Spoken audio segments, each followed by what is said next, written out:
frequency even higher. I'm now firing at 15 megahertz. This looks like a scan at 20 weeks, but it's not a scan at 20 weeks. The patient is 13 weeks gestation. And the reason why it is so much clearer that I can see that this baby has got a hypoplastic right heart is because I'm using high frequency. And that's why I do a vaginal scanning using the heart routine in the first trimester. That's a hypoplastic right heart, 2 megahertz, a hypoplastic right heart, 9 megahertz, and a hypoplastic right heart at 16 megahertz. It's the same baby, but it's so much clearer when I look at this heart at 13 weeks that there's no visible right ventricle. It's a very straightforward diagnosis. But I cannot tell you whether it's a good prognostic hypoplastic right heart or a bad prognostic right heart. Because babies got a hypoplastic right heart who've got coronary collaterals carry a much poorer prognosis than those who don't. This baby was seen back, I saw her at 13 weeks. When I brought her back at 30 weeks of gestation, after I confirmed a normal chromosomal microwave, she had no right ventricle, same as before, but she also had coronary artery collaterals. She had coronary artery collaterals that were going to the lung.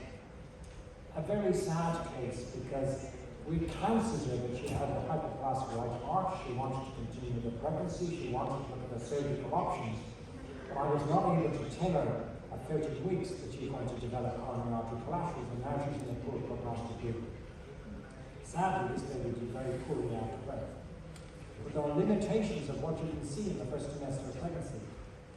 This is the descending aorta, left ventricle, right ventricle. The right ventricle is present, but it's small, and the right ventricle is being perfused through a VSD. So this is a baby with a tricuspid atresia, ventricular septal defect. And when you look at the same baby with the stick form analysis, you can see the left ventricle filling the right ventricle through a VSD with reduced flow across from the right atrium to the right ventricle. And then there's a baby with a common arterial trunk. So you can see that the main trunk comes out of the right ventricle, a single big vessel, and then the pulmonary arteries are branched to the left lung, goes over the aorta, and there's a branch to the other side. And this trunk is coming out of the right ventricle. 40% of babies, the trunk comes out of the right ventricle, and 60% of babies with the common arterial trunk are like this case here, where this is the left cardiac ventricle here, and this is the right cardiac ventricle here. And the aorta, or the trunk is coming out of this vessel and then splits. So you can pick up common arterial trunk, either coming out of the right ventricle or coming out of both ventricles at 13 weeks of gestation. An important diagnosis to make because we know the association with 22q deletion and other chromosome abnormalities. In this case, when you look at a 4-chamber view of heart, you see this left cardiac deviation. But when you look at the main pulmonary artery and the branches, it goes red, blue, you see bidirectional flow across the main pulmonary artery, typical of absent pulmonary valve syndrome. You all know this condition because you've seen it in the second trimester where you have that seesaw motion with big dilated pulmonary arteries coming out of the right ventricle. But the first trimester, it does not present with gross dilatation. It presents with seesaw motion where you can see that bidirectional flow. And these are very detectable in the first trimester. In this case, it's another case of absent pulmonary valve syndrome with the right ventricle is dilated. And when you look at the left ventricular tract, you can see there is no aortic override. So this is not the tetralogy of fallow absent pulmonary valve syndrome. The interventricular septum is intact. There's tricuspid valve regurgitation. Is the descending aorta, left atrium, right ventricle, right atrium, tricuspid regurgitation. And when you look at the main pulmonary artery, you see bidirectional flow, red, blue, red, blue, red, blue, red, blue. And a baby with absent pulmonary valve syndrome. If you go to work tomorrow morning in Hanoi, and you see a baby that looks like this at 12 weeks of gestation, you see that there's missing in the center of the heart, that the baby has got a common AV valve. This is an atrioventricular septal defect. The first question that I always ask in the first trimester when I see an AVSD is I want to know where is the stomach.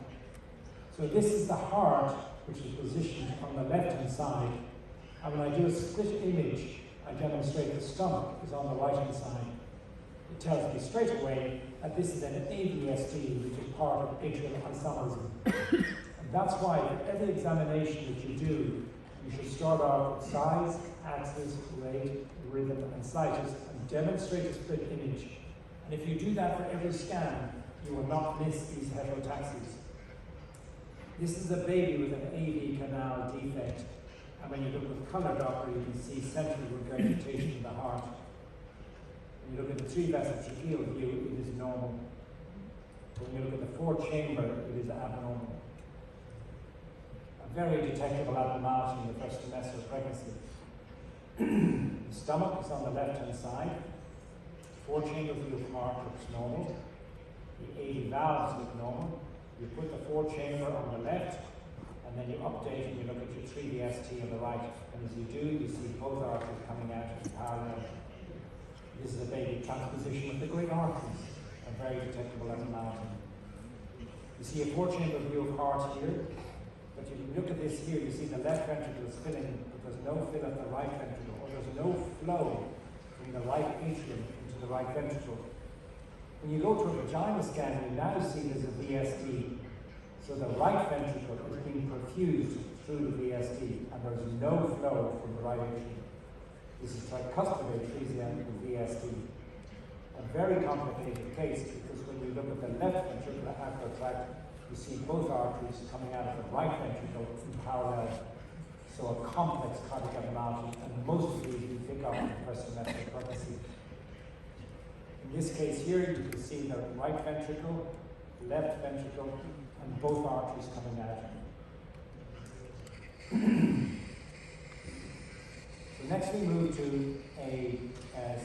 moving into the, well, I'll show you this case as well, because this is the last time I was in Vietnam, in 23. And this shows a 4-chamber view of heart of a baby with a large pericardial effusion. And you see the lungs are pushed posteriorly. You see that the left cardiac ventricle is smaller when compared to the right cardiac ventricle. And at the apex of the heart, you can see a tiny diverticulum. So this is the left cardiac ventricle here, and then communicating with the left cardiac ventricle is your cardiac diverticulum. And this shows you here the fill from the left cardiac ventricle into the diverticulum. And it shows you how big the atria are in the first semester of pregnancy. By using stick technology, you can see the fill of the cardiac diverticulum going from the left ventricle into the left atrium. You can also pick up cardiac extravy very early in the pregnancy, and this is at 8 weeks and 5 days, showing bilateral hydrophoricase with a single ventricle and 2 atria. This is an abnormality that patient does not want to diagnose at 20 weeks of gestation. They want to diagnose very early in the pregnancy. So they are the abnormalities that you pick up close to 100% of the time. What about abnormalities that you pick up only sometimes? So if you look at these abnormalities in terms of hyperplastic notes, sorry, hit the wrong one, sometimes. So if you look at this case here, transposition of great arteries, I've showed you 2 examples already. But when you show the 4-chamber view of heart, it looks completely normal. And then you look at the reverse convexity of the vessel coming out of the right ventricle. When you look at here on a left ventricular outflow tract view, the vessels do not cross, they come out in parallel and finally typical. This is very like the last case. This is a descending aorta, and therefore this is the left ventricle. And when you look at the 4-chamber view of heart in this baby, you see that the left ventricle is much smaller when compared to the right ventricle. This is a baby who's 13 weeks of gestation. So you split your image and then you go for your 3-vessel tracheal view, like every scan that you do. And now you appreciate that you've got a narrow transverse aorta and a big dilated main pulmonary artery. And this is your superior vena cava, and this is your trachea. So this is a baby with coarctation of the aorta at 13 weeks of gestation. In this baby, what strikes you, you go to work tomorrow morning, and you put the probe on the abdomen, and you see this. This is your descending aorta. This is your left ventricle, your right atrium, your right ventricle. What's the problem here? The problem is that the heart is rotated to the left. The apex of the heart is at 9 o'clock. This baby's got left cardiac axis deviation. And if you look at a baby with left cardiac axis deviation, most of these will be co-truncal. Most commonly, tetralogy fallow. After tetralogy fallow, common arterial trunk or double angle right ventricle. But that's what strikes you, is the left cardiac axis deviation. You then go to prove yourself that it's an active abnormality, and now you see that the aorta is sitting astride the ventricular septum. You now appreciate that you are looking at a tetralogy fallow. When you look at the three-vessel tracheal view, you see the proximal insertion of the arterial duct into the aorta, of what's called a Y sign. Normally, you see a V sign of the main pulmonary artery duct and transverse aorta. This is normal, but this is abnormal. It's a Y configuration. So there are two things that you see. You see left cardiac axis deviation, the aortic override, and an abnormal three-vessel tracheal view. Three things. And the fourth thing is the pulmonary artery is smaller when compared to the aorta. So tetralogy fallow is a very detectable abnormality in the first trimester of pregnancy. All of these babies with tetralogy fallow demonstrate a Y sign looking at the three-vessel tracheal view. It's a very simple sign. So if you routinely do a three-vessel tracheal view and you update and you see a three-vessel tracheal view looks like that at 12 weeks, you have to question yourself if you're looking at a baby with fallows. You may also appreciate that the aorta comes out of both ventricles, left ventricle and right ventricle, on a 5-chamber view. And this is a baby at 14 weeks of gestation, shown here. This is the left ventricle and the right ventricle, and you can see it's coming out of both ventricles using graphics flow. When you look at this baby, the 4-chamber, and you sweep to the outflow tract, you see both arteries coming out in parallel. But these arteries are coming out of not the left ventricle, they're both coming out of the right ventricle. And this is the baby with double outlet right ventricle with subpulmonary VSD.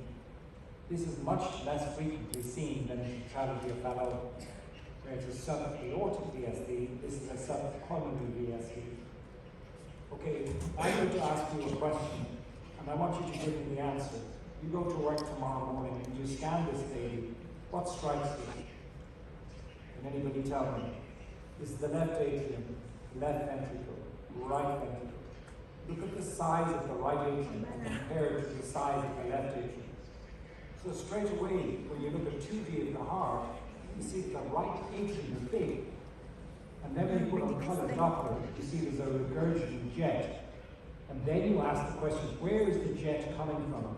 Because if it's coming from here, it's going to be tricuspid valve dysplasia. But if it's coming deep inside the right ventricle, it's going to be Epstein's anomaly. This baby's jet is coming out deep inside the right ventricle, therefore it's Epstein's. Another case of Epstein's, big dilated right atrium, and the jet is coming from deep inside the right ventricle. This baby does not have Epstein's, but it does have a big right ventricle, and there's no displacement of the tricuspid valve, but it's a very abnormal appearing valve. It looks like a skipping rope. And when you put on colour, you see the jet arises from the level of the tricuspid valve. This is a baby with tricuspid valve dysplasia in relation to trisomy 13 and trisomy 18. Another baby with Epstein's anomaly, but using more sophisticated technologies of stick volume analysis. This is 13 weeks of gestation with an endovaginal probe at 9 megahertz, and you can appreciate on stick volume the turbulent flow heading straight up from the right ventricle up into the right atrium. You don't need colour Doppler. But look at the size of that heart. It looks like 18 weeks, but it's not an 18-week heart. If you look at it here, that is a centimetre. This is a heart that measures 10 millimetres by 7 millimetres. It's a 13-week heart. And the reason why it looks like an 18-week heart is because you use frequency, high frequency, to get definition. The point I'm making is if you are serious about making diagnosis of cardiac anomaly in the first trimester, you have to push the machine. Let me show you what I mean by this. This is a baby with a right aortic arch. I look with color Doppler examination. It's hard to appreciate that this baby has got a right aortic arch and color Doppler. It's just hard to make it out. To the experienced eye, you straight away see that this is a U configuration. But that requires a lot of experience to appreciate that. If you actually use the power Doppler and look at the power Doppler, it's much easier to see that there's a U configuration. In fact, if you look at it, you see the aorta splits, and it's a Z configuration of a double aortic arch. That's the difference between power versus color. And that's why when I'm making first trimester diagnosis, that I'm trying all of them. I go from color to power to slow flow. And that will give me most information. You say to me, Simon, tell me about the abnormality that you would never see in the first trimester of pregnancy. Well, ventricular septal defects are difficult at any gestation. But when you look at this baby here, you can appreciate at the apex of the heart at 13 weeks that there's a muscular VSD. And when you look at the same baby with the stick volume, you can see that ventricular septal defect. But when you look at the rest of the baby's heart, you've got normal atria, normal ventricles, normal AV valves, and normal great artery, normal main pulmonary artery, and a normal 3-vessel tracheal vein, an isolated muscular ventricular septal defect. So you say to me, Simon, you can never pick up VSDs in the first trimester. I say, no, you can. In fact, we picked up VSDs today. You can pick up perimembranous, and you can pick up muscular ventricular septal defects in the first trimester of pregnancy. And you can see detail of the heart that shows you the main pulmonary artery, the aorta, the 3 neck vessels in the baby that's measured 13 weeks. The heart is less than a centimetre in size, and you can get this detail. This is a baby who presents at 17 weeks and 6 days, and you can see the big dilation left ventricle, and you can see fibroelastosis of the left ventricle. And you can also appreciate that the left ventricle is not contracting, the right ventricle is contracting normally. These are all the features that are typical of critical aortic stenosis. And then you say to me, Simon, this diagnosis was made at 18 weeks. Why didn't you make the diagnosis when she was 12 weeks? So what do? This is a baby who I go back and I have a look at the scan when she was at 12 weeks and 6 days of gestation. And when I look at the scan, I see a normal 4-chamber view of the heart, and I sweep up, I see the main pulmonary artery, and I see here's the aorta. There's a tiny little bit of turbulence there, but I think I can forgive our sonographer for not making that diagnosis, because I don't think critical aortic stenosis, in most cases, I don't think you can pick them in the first trimester of pregnancy. It's an evolving cardiac lesion. In fact, there are some cases that are completely normal at the mid-trimester scan at 20 weeks, and have all the features of critical aortic stenosis at 28 or 30 weeks of gestation. So yes, I accept our abnormality in this. There's another one. Patient who's got hypoplastic left heart related to critical aortic stenosis. It's not dilated, it's now becoming small, so it's later in the pregnancy. So she was scanned in March, and then I went back to look at the examination in January, and this was her 4-chamber view of heart, and the left ventricle looked completely normal. And when I look at the pulmonary artery and the aorta, it looks completely normal. So you can see how dramatically different it is at 21 weeks compared to what it was at 30 weeks. So we did not pick it. So I will always remain humble and say, yes, I know there are some abnormalities we will never pick. But I will say to you, yes, you can still pick up, you still can pick up some cases of critical aortic stenosis. This is a baby with critical aortic stenosis at 12 weeks of gestation. Non-contractile fibroelastosis with reversible flow along the transverse aortic arch. But for most, I believe they are not detectable. Then you say to me, Simon, you can't pick up anomalous pulmonary venous return in the first trimester. I say to you, I disagree with you. This is a baby who's got a hypoplastic left heart. And once you see one abnormality in the baby, you always ask yourself the question, is there another abnormality? And you see a common venous channel which drains supracardiac into the brachiocephalic vein. And you can see that it's obstructed because of turning from red to blue during each cardiac cycle. And if you look and follow the main pulmonary artery coming out of the right ventricle, here's your ascending vessel going in the opposite direction to the superior vena cava, which is on the right side. So this is a supracardiac, total anonymous pulmonary venous return at 13 weeks of gestation. So I would say, yes, you can pick it. But yes, I do agree it is hard. Now I finish on my last case and I'm going to ask you a question. You go to work tomorrow morning and you look at this baby at 13 weeks of gestation. You see that the stomach is on the left-hand side, and you sweep up to the fourth chamber and you see a normal left ventricle, normal right ventricle. And then you look to split your image and demonstrate the three ventricular view. There's something strange about this heart. And I ask you, what is it that is strange? Well, first of all, you go back to principles, and you split your image and you demonstrate normal inflow. And you say, I want to compare the appearances of the fourth chamber. Normal fourth chamber, normal descending aorta, left ventricle, right ventricle. And then you see this funny configuration as you see the left ventricular outflow tract. This is the trachea. And you find that the pulmonary artery and the aorta are to the right of the trachea. They should be on this side. This should be a V configuration of the trachea and the SVC, but it's switched. So this is a baby with a very difficult diagnosis, which was made by our sonographer, Kate, in our department, because she recognized that it was a right aortic arch and a right arterial duct. You say, Simon, what's the big deal? I say it's an important diagnosis to make because you know there's association with 22q deletion. And I want to do a chorial biopsy when she's 13 weeks. I don't want to do an amniocentesis when she's 22 weeks and give her an answer about 22q. So in summary, what difference does this talk make to you when you go to work tomorrow morning? I'm hoping that for every scan that you do in the first semester, that you will go in and drive your machine correctly. That the first thing you will do is you will set your PRF and you will set it at 25 centimeters a second. There is a cardiac handbook here, and I encourage you to go to the GE booth and look at the cardiac handbook, but I've produced a cardiac handbook and Grace and Long have kindly translated it into Vietnamese for you. And it goes through the standard approach to examining the heart in the first semester. And you set the PRF at 25 centimeters being number one. You then select the power next in this order, like I did both those cardiac scans, and maintain your mechanical index and thermal index less than 1. And then the last control is gain, color gain. PRF, power, color gain for every cardiac scan that you do. And if you do it in that order, you will get precision. You will arrive at precision in cardiac diagnosis in the first semester. It's the single most fundamental important thing to do. After that, the next thing I say to you is do a 4-chamber view of heart and a 3-vessel view. And then you get to understand the spatial relationship between the 4-chamber and the great arteries.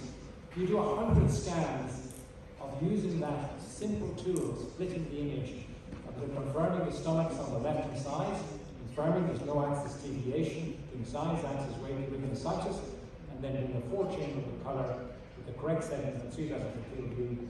You will pick up the majority of major cardiac abnormality. It's not a difficult thing to do. Thanks very much for your attention.